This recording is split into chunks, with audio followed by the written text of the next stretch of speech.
चैत्र नवरात्रि 2026 कब से शुरू? घट स्थापना का सही मुहूर्त। 9 दिन की पूरी पूजा विधि। नमस्कार मित्रों, आप सभी का हमारे YouTube चैनल श्री हरिहर धाम पथाना में स्वागत है। जब बसंत का मौसम आता है, जब प्रकृति में नई ऊर्जा और नई चेतना का संचार होता है, तब शुरू होता है मां दुर्गा की आराधना का सबसे पवित्र पर्व, चैत्र नवरात्रि। नवरात्रि के ये 9 दिन शक्ति, भक्ति और साधना के दिन माने जाते हैं। कहा जाता है कि इन दिनों में मां दुर्गा स्वयं अपने भक्तों के घर आती हैं और सच्चे मन से पूजा करने वालों की हर मनोकामना पूरी करती हैं। लेकिन बहुत से लोगों के मन में कुछ सवाल होते हैं। चैत्र नवरात्रि 2026 कब से शुरू हो रही है? घट स्थापना का सही मुहूर्त क्या है? नवरात्रि में पूजा कैसे करनी चाहिए और व्रत के नियम क्या है? तो आज इस वीडियो में हम आपको बताएंगे चैत्र नवरात्रि 2026 की पूरी जानकारी, शुरुआत से लेकर कन्या पूजन तक। सबसे पहले जानते हैं कि चैत्र नवरात्रि कब से शुरू हो रही है। साल 2026 में चैत्र नवरात्रि 19 मार्च से शुरू होकर 27 मार्च तक चलेगी। नवरात्रि का पहला दिन हिंदू नववर्ष की शुरुआत भी माना जाता है। इस दिन लोग नए कार्य शुरू करते हैं और माता दुर्गा की पूजा से जीवन में शुभता का स्वागत करते हैं। अब बात करते हैं सबसे महत्वपूर्ण चीज की, घट स्थापना। नवरात्रि के पहले दिन घट स्थापना या कलश स्थापना की जाती है। इसी के साथ माता की पूजा और व्रत की शुरुआत होती है।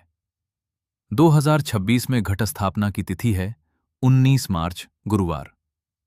घट स्थापना का सबसे शुभ मुहूर्त सुबह लगभग 6:50 से 10:10 तक माना जा रहा है। अगर इस समय में स्थापना न हो पाए तो अभिजीत मुहूर्त में भी कलश स्थापना की जा सकती है। अब जानते हैं कि घट स्थापना कैसे करें। नवरात्रि के पहले दिन सुबह जल्दी उठकर स्नान करें और घर के मंदिर को साफ करें। फिर पूजा स्थान पर एक चौकी रखें और उस पर लाल कपड़ा बिछाएं। अब मिट्टी के एक पात्र में जौ बोएं। एक कलश में स्वच्छ जल या गंगा जल भरें। कलश में सुपारी, हल्दी, सिक्का और आम के पत्ते रखें। फिर कलश के ऊपर नारियल रखें और उसे लाल कपड़े से सजाएं। इसके बाद माता दुर्गा की प्रतिमा या चित्र स्थापित करें और दीपक जलाकर पूजा शुरू करें। अब जानते हैं नवरात्रि के 9 दिनों में माता के कौन कौन से रूपों की पूजा की जाती है।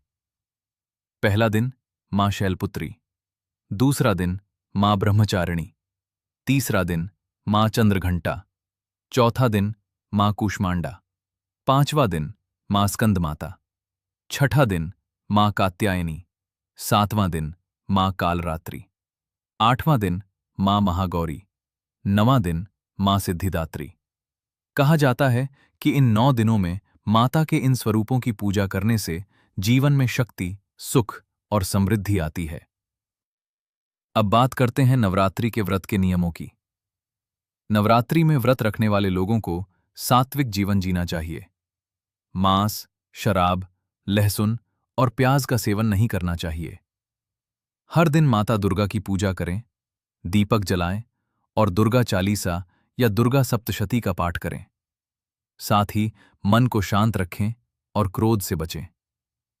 नवरात्रि में एक बहुत शक्तिशाली मंत्र भी बताया गया है, ओम ऐं ह्रीं क्लीं चामुंडाय विच्चे। अगर कोई भक्त इस मंत्र का 108 बार जप करता है तो माता दुर्गा उसकी हर मनोकामना पूरी करती हैं।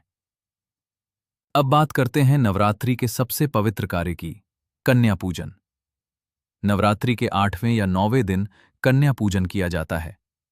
इस दिन 9 छोटी कन्याओं को मां दुर्गा का स्वरूप मानकर पूजा जाता है। उन्हें भोजन कराया जाता है, चरण स्पर्श किया जाता है और उपहार दिए जाते हैं। कहा जाता है कि कन्या पूजन से माता दुर्गा अत्यंत प्रसन्न होती हैं। शास्त्रों के अनुसार नवरात्रि के ये 9 दिन साधना, मंत्र जप और ध्यान के लिए सबसे शक्तिशाली समय होते हैं।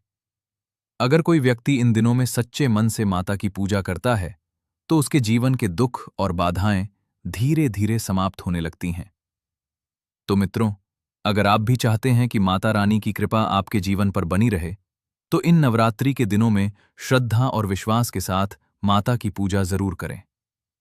अगर आपको ये जानकारी अच्छी लगी हो तो वीडियो को लाइक करें, अपने दोस्तों के साथ शेयर करें और कमेंट में जरूर लिखें जय माता दी। माता रानी आप सभी की हर मनोकामना पूरी करें। जय माता दी।